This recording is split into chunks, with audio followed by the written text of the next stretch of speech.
Let's go ahead and place another one inside the scene. I placed a damage block right here as well, so we have something to shoot against.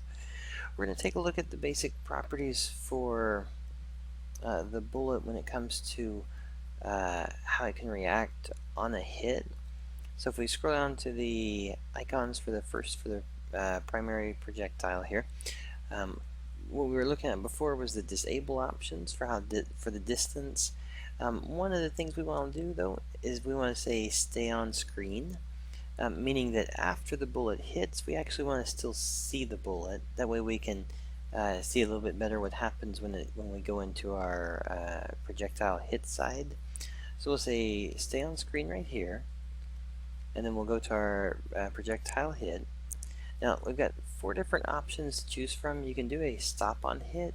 So stop basically says that when it hits it, the bullet doesn't do anything more than stop in place. If the collider is on, then it'll allow the collider to have the rigid body on and kind of float around in the scene.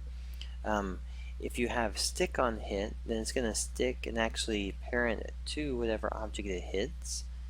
Then you can also have a destroy on hit, which is what we've been using, which is basically it hits and goes through the state of hit and disappear.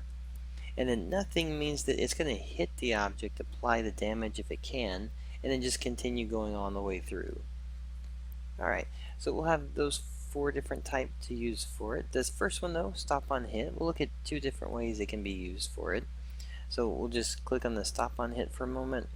Now this one, I think by default the collider is still on, so when we shoot it, what should happen is it hits and then it just kind of floats around for a little bit. So if you notice, let's see if we'll, yeah, there we go. So we just have a bullet that just kind of floats around with it. The physics is turned on, but the gravity is set to nothing, so they don't completely have a purpose. It can kind of look like a space scene with it. Alright, and then let's go back and turn the gravity back off, the collider off for it.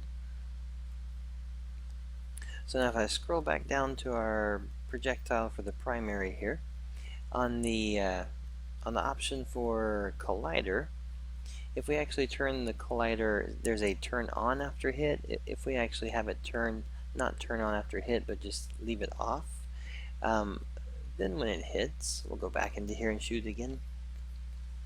This time around, when it hits, instead of just kind of floating around, it'll actually, even though it's stop on hit, it'll stay in the scene, but this time it'll just stay right wherever it was, wherever you wound up shooting.